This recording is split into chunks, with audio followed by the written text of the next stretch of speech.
Jadi hanya sekedar narsis aja itu belum masuk dalam kategori gangguan jiwa. Belum tentu. Oke. Ketika dia memang di tempatnya, memang di saat itu lagi kondisinya dia lagi party, ya saya rasa nggak jadi masalah. Jarang sekali orang NPD itu datang untuk berkonsultasi, jarang, bahkan hampir nggak ada. Dia gengsi lah ya. Dia tidak tahu. Oh, dia tidak tahu. Dia bukan gengsi, kalau gengsi dia tahu dia bermasalah, dia menutupi. Dia tidak tahu. Nah biasanya yang datang itu adalah korbannya.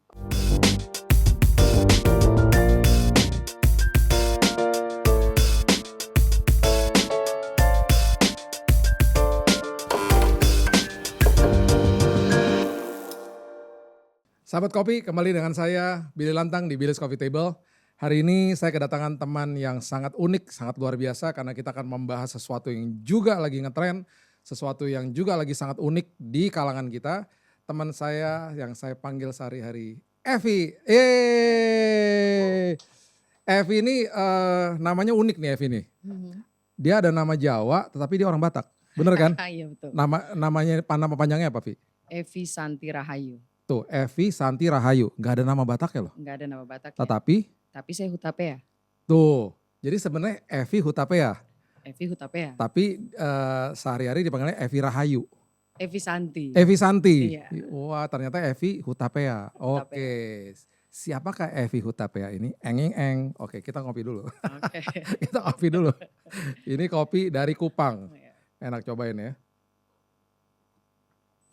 Kopi NTT selalu begitu, ada coklat-coklatnya. Oke, Evi ini seorang psikolog, betul ya? Betul. Dan karena dia seorang psikolog, jadi dia bisa ngebaca gue nih. Gue lagi ngapain dia kebaca gue nih langsung. Jadi gue mau ngomong sesuatu yang lagi ngetren dan sering banget digunakan sama banyak orang untuk menilai seseorang. Dan dalam mungkin 2 tahun terakhir ini, gue sering banget dengar orang ngomong sama gue ngomongnya begini. Biasanya kan orang kalau ngomong gini ya, Bill tuh orang gak banget deh. Tuh orang dulu kan begitu ya. Sekarang gini, Bill tuh orang NPD. Itu orang NPD, pernah denger ya? Itu orang NPD. Terus oke lah, gue pernah baca-baca lah NPD. Gue kan bukan ahlinya juga ya. Dan gue lihat orang jelasin di YouTube, terus kemudian baca-baca gitu ya. Ya adalah pengertian sedikit-sedikit. Terus ada sih yang pernah gue lihat ya Evi ya. Memenuhi kriteria itu gitu loh. Nah tetapi kan gue bukan ahlinya nih. Nah dan gue juga ngerasa banyak banget orang akhirnya bicara gak tanggung jawab. Main aja asal ngomong NPD. Orang aneh dikit dibilang NPD. Nah coba dong dari sisinya Evi nih. Dan mungkin jelasin dulu nih. Evi bisa jadi seorang psikolog tuh gimana caranya. Terus passionnya apa sejak awal gitu. Kenapa jadi seorang psikolog sebenarnya sih memang awalnya suka sama sesuatu hal yang berhubungan dengan research manusia ini gimana sih? Kejiwaan. Kejiwaan. Oh. Dari kecil ya. Dari kecil gitu ya? Dari kecil. Tapi sebenarnya nggak kesana juga awalnya. Tadinya aku mau jadi jurnalis perang. Gitu. Hah? Awalnya mau jurnalis tapi perang? Iya, mau di dunia perang. Lu adventure banget ya orangnya. Jadi tadinya mau mencari kenapa sih manusia ada konflik. Ini cita-cita masih TK ya. Oh gitu. Usia 5 tahun gitu. Perang itu kenapa ada konflik maksudnya gitu ya. Kenapa sih ada konflik, kenapa sih ada perang, kenapa sih manusia selalu berbenturan gitu. Awalnya dari situ. Okay. Sampai pada akhirnya terus berkembang, terkonversi lah. Kayaknya Tuhan menuntun juga kayaknya Vi. Perang yang sebenarnya tuh ternyata ada di sini nih gitu. Yeah. Benar gak Vi kalau orang bilang pribadi yang paling sulit dikalahkan itu adalah diri kita sendiri? Benar. Benar ya? Justru itu. Akhirnya seiring waktu berjalan aku menemukan bahwa ternyata manusia itu ya itu tadi yang aku lihat perang itu ada di sini. Nah di sini itu adalah di dalam diri kita sendiri. Gitu. Wow, okay. Itu awalnya sampai pada akhirnya concern sama perilaku manusia yang hari ini A besok B, hari ini C besok tiba-tiba Z, nanti dia balik lagi gitu ya. Terus berkembang. Akhirnya aku tadinya mau ngambil psikolog, ini kan banyak nih keilmuannya. Ada psikolog perkembangan, psikolog pendidikan, bio gitu ya. Psikolog perkembangan itu apa maksudnya? Kita memang concern kepada manusia di saat berkembang. Jadi pola asuh, mempelajari anak-anak usia dini. Tumbuh kembang, ya tumbuh itu salah satu istilahnya ya, lagi kembang. tumbuh dewasa gitu ya. Betul. Okay. Nanti kita bisa melihat bahwa perilaku anak bisa dilihat dari masa kandungan gitu. Nanti bisa terlihat tuh. Nah itu bisa psikologi perkembangan dia lebih banyak arah sana gitu. Nah akhirnya karena segitu banyaknya concern tadinya aku pikir mau psikologi pendidikan aja deh gitu. Kayaknya ngedidik orang seru nih gitu. Akhirnya lompat lagi ke psikologi perkembangan, kriminolog dan yang lain sebagainya. Akhirnya jatuhlah kepada psikologi klinis. Karena di situ ternyata lebih banyak yang akan dikupas tentang manusia itu apa dengan segala kenormalannya dan ketidaknormalannya. Gitu. Kita mempelajari banyak hal dan memang juga nggak mudah juga ya. Karena kita mesti tahu tuh satu persatu seperti apa, konteksnya kayak gimana. Akhirnya aku ambil ke sana. Psikolog klinis. Gitu.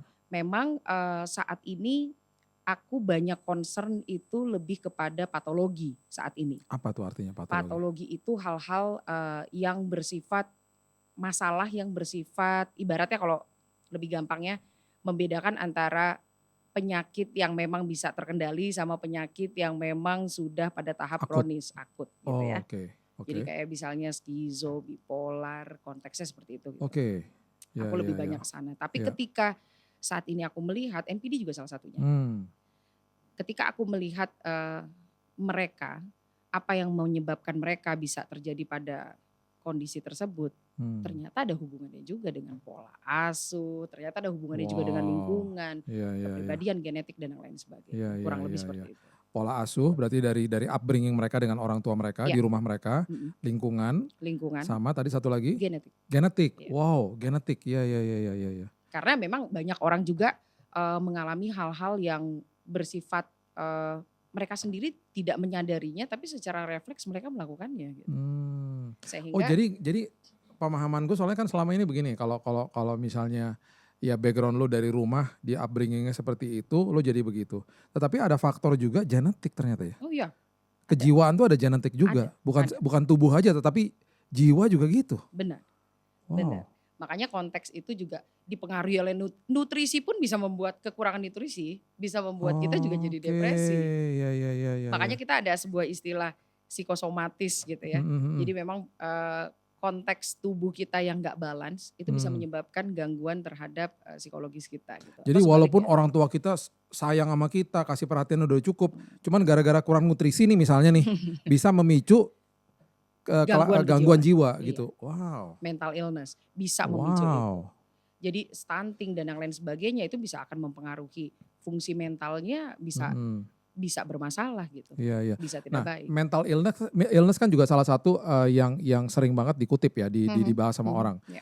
Bener nggak kalau ini pemikiran gue ya, bahwa semua kita itu punya mental illness, tetapi beda-beda gitu kadarnya. Mungkin lebih tepatnya gini kali ya, bukan semua kita punya mental illness, tapi kita punya tendensi ke sana.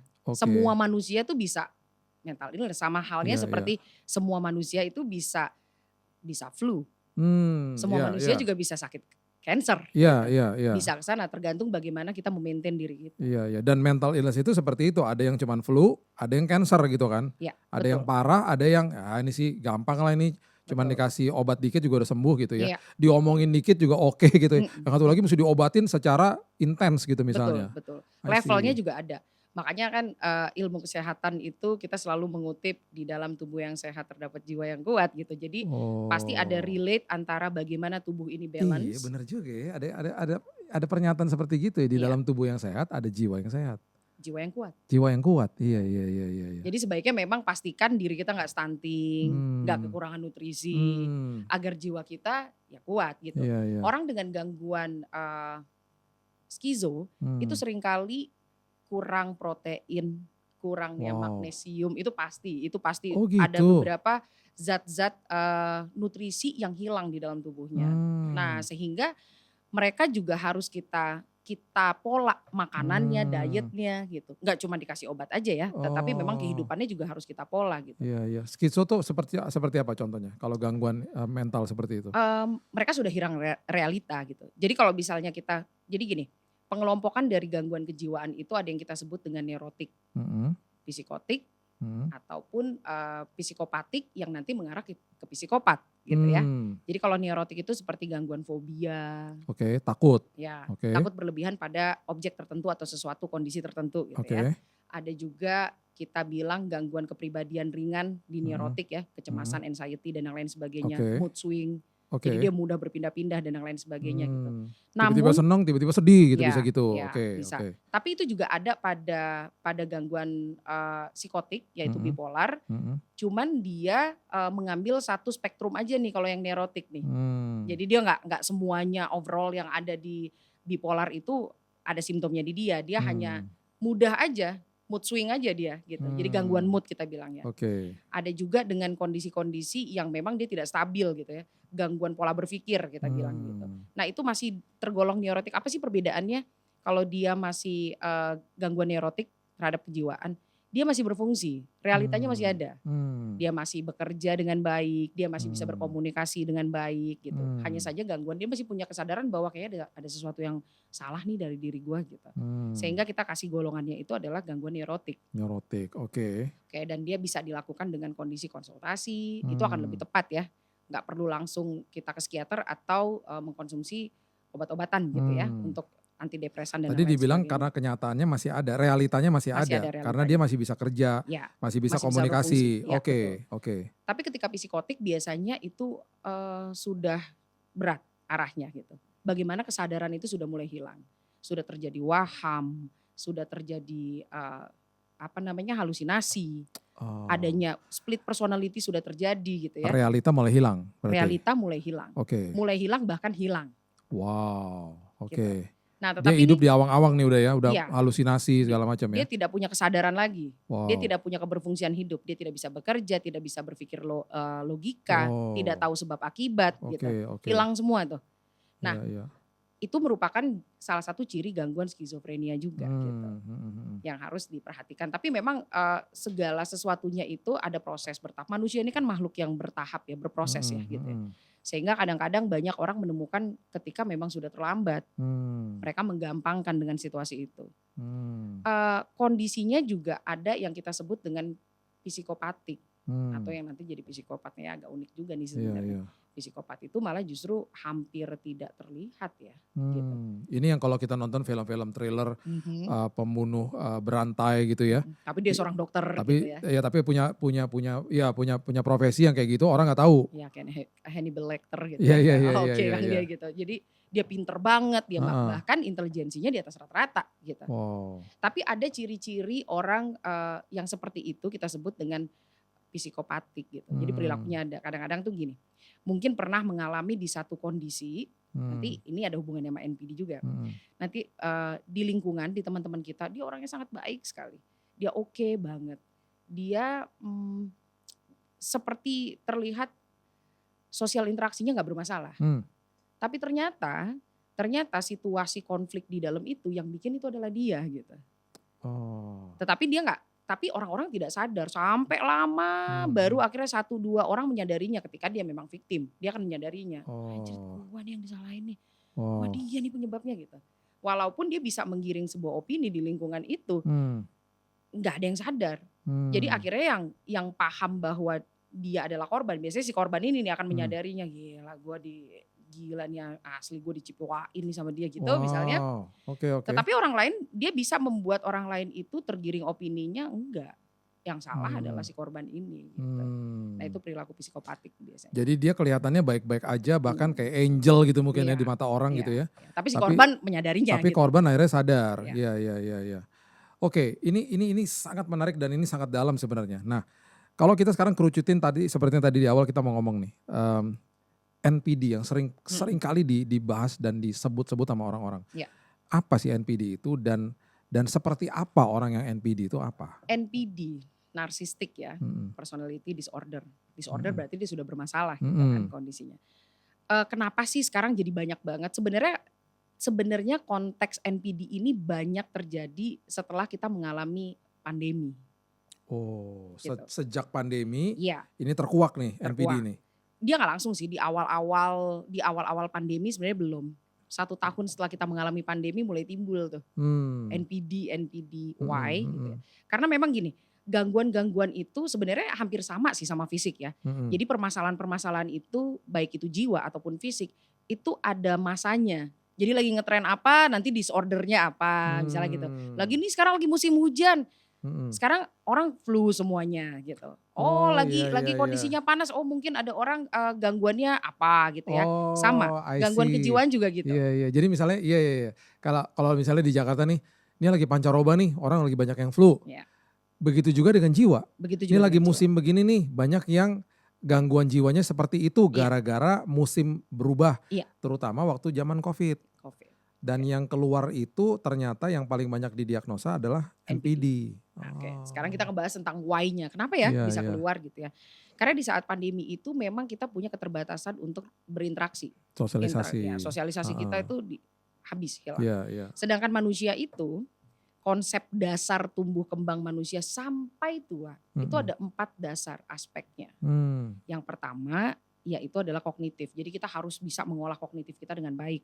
Kognitif itu berarti gerakan kita, Daya pikir daya kita. pikir kita gitu. Bagaimana kita berinteraksi, bagaimana Mhm. kondisinya kita menciptakan sesuatu, kita berfungsi Hmm. terhadap kognitif kita dipakai, otak kita Mhm, dipakai gitu mhm, ya. mhm. Yang kedua adalah eh, motorik, kasar ataupun halus. Kita Hmm. bergerak Gerak, ya, iya iya. baik itu halus maupun kasar gitu ya. Mhm. Yang ketiga adalah verbal. Kita bisa Hmm. berkomunikasi, kita ada wadah apresiasi kita komunikasi. Nah, ini Mhm. yang terjadi.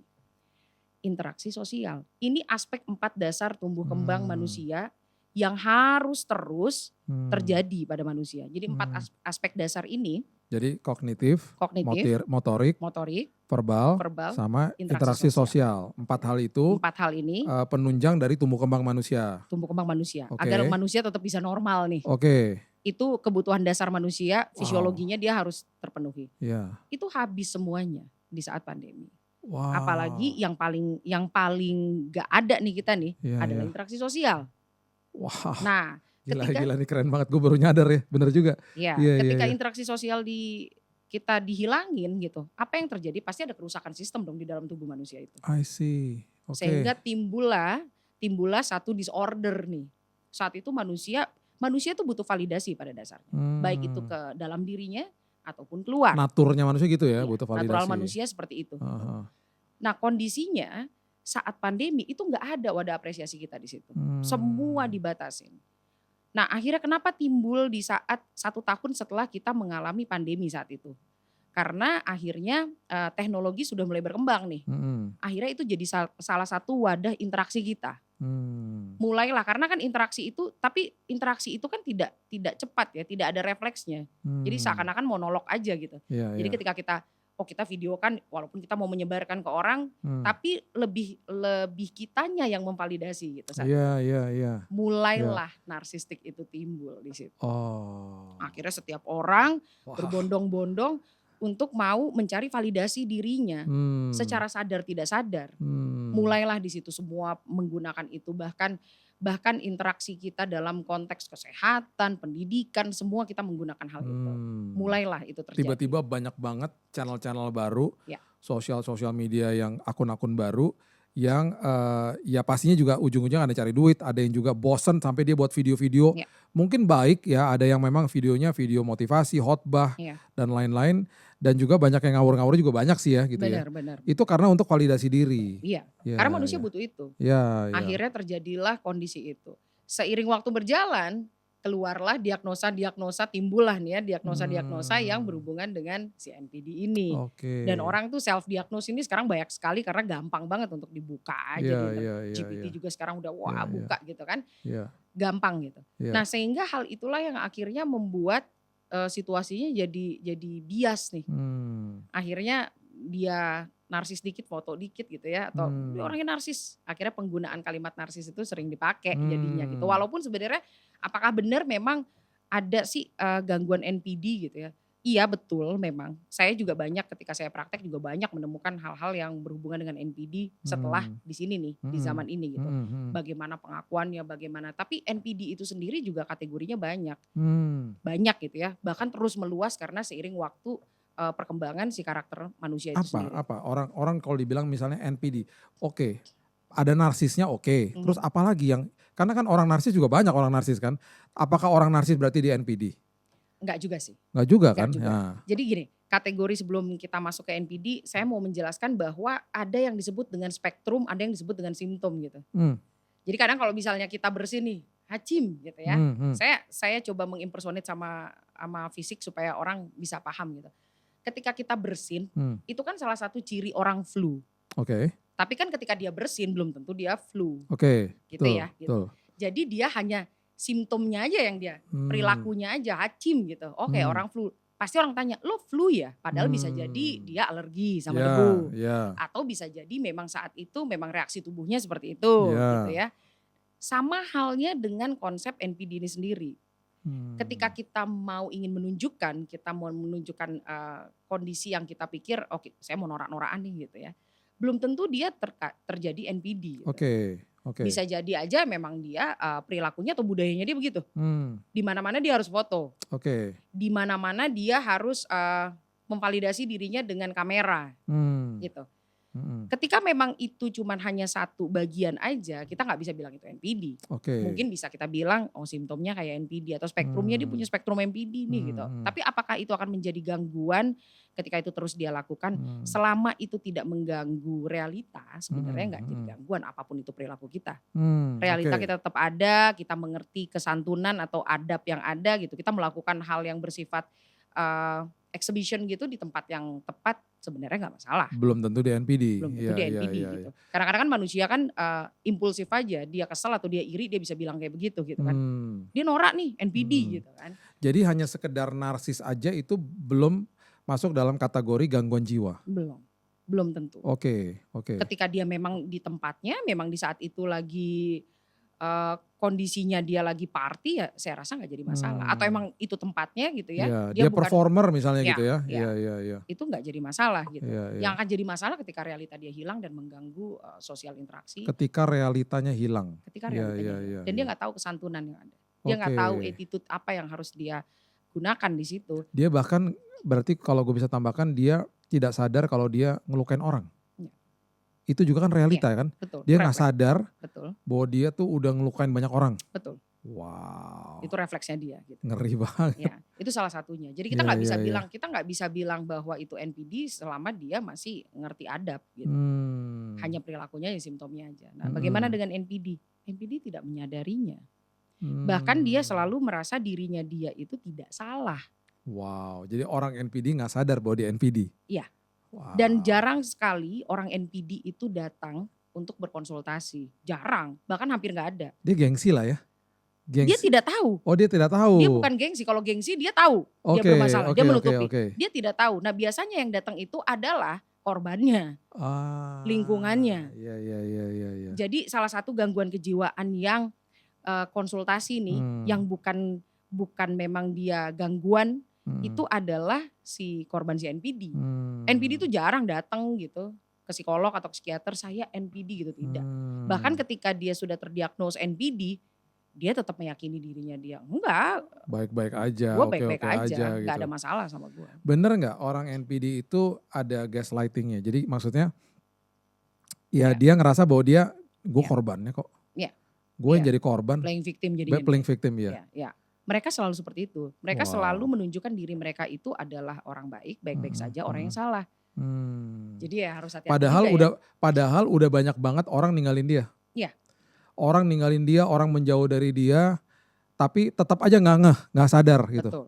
Bahkan kadang-kadang hebatnya mereka bisa merasa bahwa oh ya nggak apa-apa kayak begitu. Bahkan mereka suka menggunakan tokoh-tokoh agama untuk mengimpersonate diri mereka.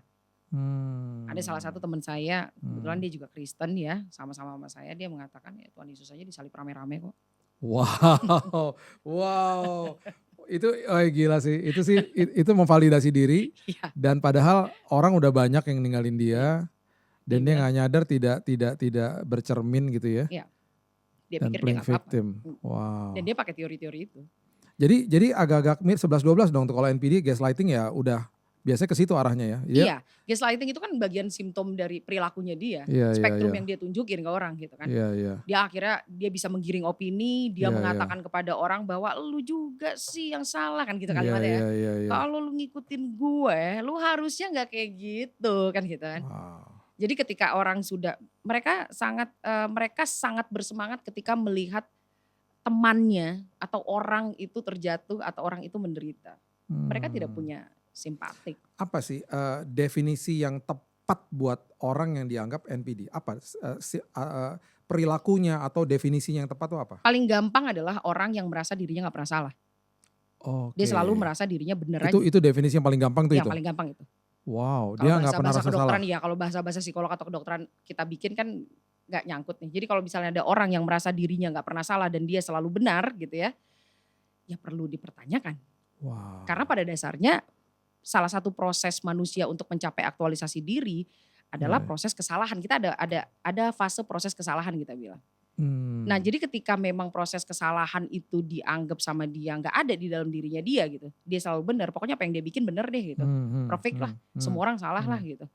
Sampai sekelas apapun itu juga dia akan salah. Jadi saya pernah ketemu sama salah satu orang NPD yang dimana dia selalu meyakini dirinya dia itu lebih pintar dari dokter sekelas profesor pun buat dia bilang itu cuma title aja. Gua tuh lebih bagus gitu. Padahal dia Wow. adalah seorang pengangguran yang kerjanya mengambil harta keluarganya gitu ya. Bahkan ibunya sakit karena dirinya dia masih meyakini bahwa dirinya dia itu lebih hebat dari dokter-dokter yang mengobati ibunya gitu. Yang udah jelas-jelas ada gelarnya, Ya, ada ikutin pendidikan gelarnya. formal Ya, gitu ya. betul. Tetapi dia Wow. nothing, nggak Iya, ada iya. dan dia tetap merasa gua benar. Wow. Ini mengerikan. Iya, gitu. iya. Wow, ini ciri-ciri orang NPD. Iya.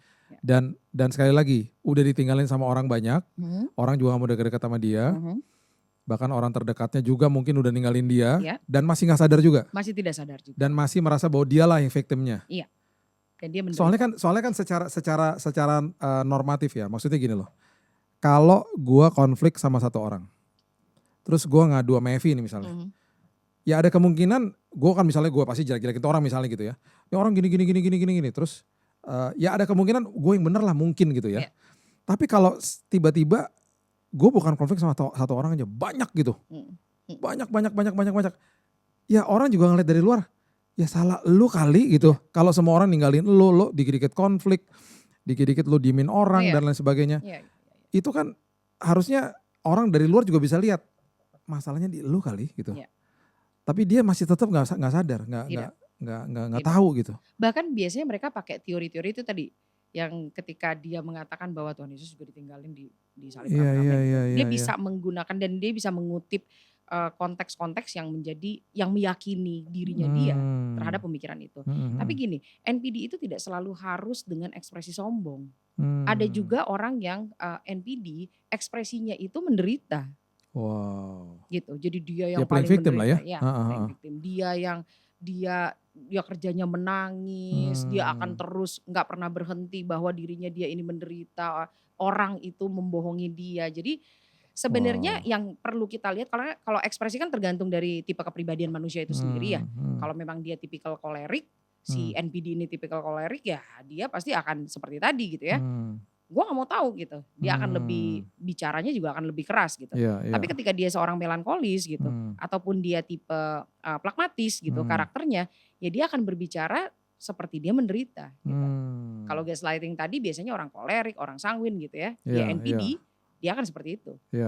Lu sih gak mau dengerin gua, coba lo dengerin gua, tuh kan mampus lo. Berarti kalau mereka sampai bicara begitu, berarti ada potensi juga kalau ditarik lebih dalam lagi bisa memecah belahkan komunitas dong. Oh pasti.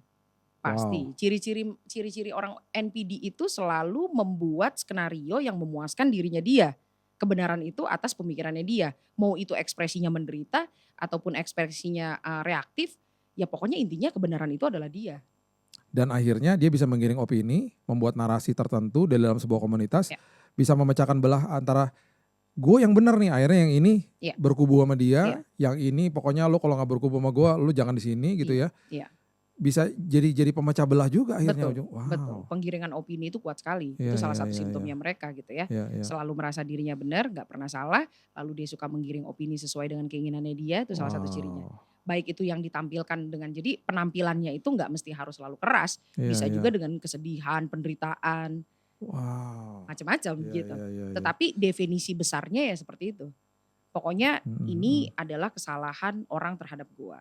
Nah sekarang yang seperti Evi bilang, orang seperti Bini gak nyadar kan dia begitu. Yang sadar yang ngadu ntar victim-victimnya gitu kan. Betul. yang ngasih tahu sama orang nih gue kena nih sama dia nih gini lah bla bla bla segala macam. Terus nanti biasanya kisahnya sama tuh. Gue diginin juga lah, gue juga diginin lah, gue juga diginin lah, gue juga misalnya didiemin, dimusuhin, segala macam lah. Nah, gimana dong untuk orang seperti begini dapat pertolongan, Vi? Gimana? Sebenarnya ini menjadi PR-nya para psikolog juga sama psikiater. NPD itu memang sangat sulit untuk menyadari dirinya mereka. Biasanya mereka akan tertangani ketika mereka sudah masuk ke tahap kriminal.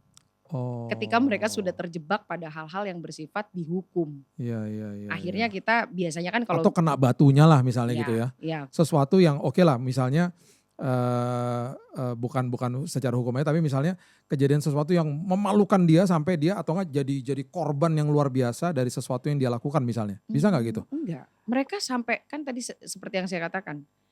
Sekalipun satu komunitas itu sudah mempermalukan dirinya dia, selagi itu tidak ada hukuman dia bisa kabur, dia kabur aja. Dia cari space lain. Selama dia nggak ada proses yang namanya dihukum gitu ya. Iya. Ya dia tetap playing victim itu ya. Ya udah memang gue begini kok gitu. Wow. Nanti dia bisa benturin si komunitas ini sama komunitas yang lagi dia ciptakan lagi. Berarti orang seperti begini loncat-loncat dong dari satu komunitas komunitas lain. Betul. Ganti-ganti teman aja gitu ya. Wow. Jadi kondisi apa yang bisa membuat menghentikan dia? Dia nggak ada tempat.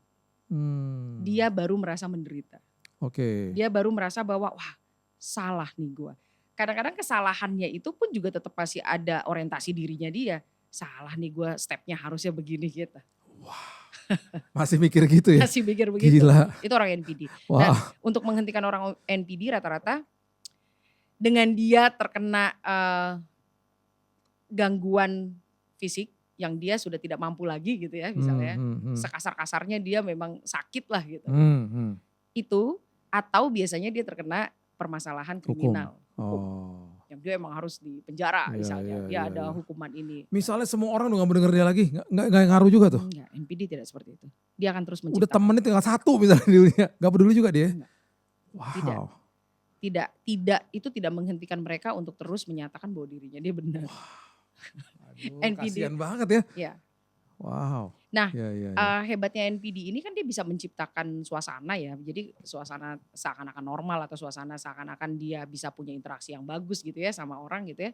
Dia bisa melakukan hal itu. Jadi selagi dia punya jalan untuk bisa kemana-mana sebenarnya unstoppable sih ya. Wow.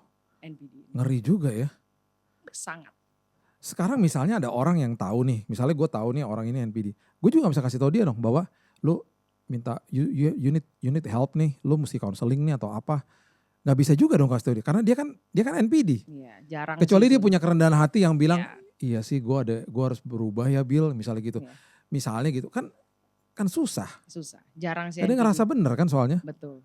Itu yang masih menjadi PR kita sebagai manusia ya. Iya. Tapi kalau kita bisa berpikir lagi, ya ada beberapa pasien saya dari puluhan pasien saya ada satu NPD yang kondisinya pada akhirnya dia mau disembuhkan. Wow. Dari berapa puluh ya. Wow, dan itu di dalam dunianya FG aja jarang tuh kayak begitu ya. Jarang banget. Dan itu pun setelah melewati semua proses peristiwa yang kondisi dia melihat ibunya menderita, dia melihat saudara-saudaranya, dia melihat karirnya ya udah habis-habisan tuh. Baru dia bilang, Ibu Evi, saya ini salah ya. Wow.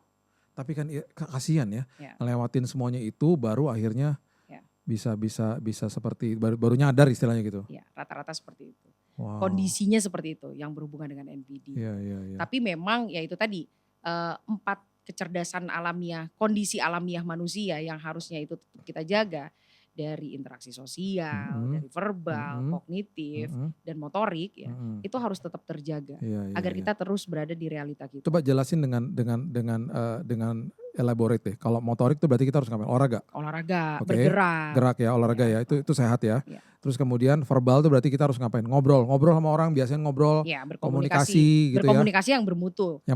Karena ada istilah juga orang bisa berkomunikasi, orang bisa berbicara, belum tentu dia bisa berkomunikasi. Oke. That's good. Ya, orang berbicara belum tentu dia bisa berkomunikasi. Karena di komunikasi itu ada konsep berpikir, ada konsep respect, ada empati di dalamnya, ada sebuah program. Belajar tektok yang baik gitu kalau ngobrol. Betul. Gue paling gak suka tuh kalau ngomong gini, Misalnya gue cerita sesuatu, nanti orang yang lawan bicara gue gini, lo tau gak, gue juga gini, gue juga semua dibalikin ke dia. Pokoknya dia ngelakuin semua itu, dia paling hebat, dia paling tahu gitu. Spektrumnya NPD udah ada berarti ya. Wah, itu spektrum MPD ya. Iya. Itu gue capek loh kalau mau orang kayak gitu, Vi. Betul. Jadi gue dalam hati gini, udah gue gak mau ngomong, lo aja ngomong gitu. Dominan banget gitu akhirnya. Iya benar. Iya kan? Gini, ada satu kondisi juga begini. Untuk membedakan antara orang ini cuman bisa bicara tapi tidak bisa berkomunikasi gini. Jadi kalau misalnya ada orang yang bicara nih, dia ngomong, yang ngedengerin itu capek, biasanya dia itu hanya bisa bicara, dia tidak berkomunikasi. Tetapi ketika ada orang yang ngomong nih, ngomong, yang mendengarkan itu semangat, dia seperti ke-charge, tapi yang ngomong itu capek, dia bisa berkomunikasi. Wow, Bukan hanya bicara. itu keren, itu ilmu yang harus lo tangkap tuh. Orang yang ngomong-ngomong yang dengerin capek itu berarti dia hanya bisa berbicara. Tidak bisa berkomunikasi. Tidak bisa berkomunikasi, tetapi ketika dia bicara walaupun dia capek tetapi yang dengerin senang, berarti itu orang bisa berkomunikasi. Yes. Oh itu keren banget. Itu teori. Gue comot ntar buat khotbah gue. Itu keren banget. Oke, jadi motorik tadi kita udah bahas, terus kemudian verbal. Kemudian kognitif. Berarti dia harus berpikir dengan benar. Dia berpikir dengan benar. Dia mengolah pikirannya dengan kita ini punya analytic thinking. Oke. Gitu. Jadi kita menganalisa untuk mengurangi kecemasan kita. Biasanya kita harus mempelajari setiap kejadian apa yang terjadi. Supaya kita juga tidak terlalu egosentris. Kita juga harus ketika kita misalnya dapat uang banyak nih saat ini. Kita harus bisa menggunakan analytic thinking kita. Kita mengobserv, gue dapat uang banyak untuk apa ya? Nah, otaknya dipakai. Nggak cuman kesana kemari impulsif aja. Dia tidak pakai otak, perasaan aja yang bergerak gitu ya. Nah kondisinya itulah penggunaan kognitif, belajar, tahu fungsi, introspeksi diri, itu kognitif tuh. Udah bener nggak? Hari ini saya melakukan sesuatu yang baik nggak? Ada manfaat nggak? Itu kognitif yang dipakai. Lalu yang terakhir adalah interaksi sosial. Dan itu juga harus benar. Itu harus benar. Harus ketemu orang. Kalau gue punya punya prinsip begini. Orang terdekat gue, ring satu gue harus satu nilai, bukan satu hobi. Betul. Benar ya? Betul. Karena kalau satu nilai kita sama-sama misalnya mau lakukan firman Tuhan dan lain sebagainya, itu lebih baik daripada dia satu hobi sama gue, tetapi tidak satu nilai, dia justru bisa menjerumuskan gue. Benar nggak kalau kayak gitu? Benar ya? Betul. Jadi kita harus pilih dong, ring makin dekat sama kita, orangnya udah pasti makin dikit dong, ya kan? Iya kan? Iya betul. Dan energi kita juga semakin kita tidak kehilangan energi. Iya. Tenaga kita ada terus di situ. Kita relax, kita ada di samping dia juga kayaknya ya udah I can be myself gitu ya. Itu sehat berarti ya. Itu interaksi sosial yang sehat. Bener. Wow, ini keren banget. Jangan lupa sahabat kopi. Jadi untuk supaya kita tumbuh kembang dan itu nggak pernah akan ada selesainya sampai kita nanti dipanggil pulang Tuhan. Bukannya berarti kita umurnya udah tua terus berarti kita udah nggak tumbuh kembang. Tetap itu akan terus berlangsung. Jadi jaga motorik, verbal, ya, kemudian kognitif dan juga tadi interaksi sosial. Dan juga kita udah belajar nih tentang NPD dan ciri-ciri orang seperti itu seperti apa. Ini menarik banget. Kayaknya gue mesti ngundang lo lagi deh ke sini. Ini keren banget nih, luar biasa nih. Evi, kasih dong pesan-pesan sama sahabat kopi. Khususnya dalam bidang inilah. Mungkin ada mereka yang mungkin tahu ada temannya atau saudaranya seperti begitu dan mungkin bagi orang-orang justru yang NPD sendiri bagaimana menyadarkan diri mereka sendiri. Silakan Evi. Oke, tetaplah hidup di dalam realita. Hari ini, saat ini, kondisi kita, apa yang kita lakukan, sebaiknya kita memahaminya. Masa lalu itu salah satu nilai-nilai yang mungkin bisa kita pakai untuk menjadi introspeksi. Masa depan jangan terlalu berlebihan karena nanti akhirnya jadi halusinasi. Jadi sebaiknya manusia hidup di hari ini dan mengingat akan hari ini. Karena kesusahan hari ini cukup untuk hari ini. Yes. Yeay, thank you. Gila, gue belajar banyak banget hari ini. Thank you banget Evi. Sahabat kopi, jangan lupa ya setelah nonton ini di-share ke teman-teman. Bahkan keluarga supaya kita juga belajar nih tentang diri kita sendiri. Karena sekali lagi pribadi yang paling sulit dikalahkan adalah diri kita sendiri. Kalau kita makin mengerti tentang khususnya segmen pada hari ini, saya percaya kita juga makin dewasa, kita juga bisa bantu orang lain yang juga sedang dalam masalah misalnya. Dan paling tidak kita punya perspektif yang baru tentang gangguan jiwa, kemudian apa sih mental illness dan lain sebagainya. So jangan lupa subscribe, like dan juga share Billy's Coffee Table di TikTok, di YouTube dan juga di Instagram. Until next time.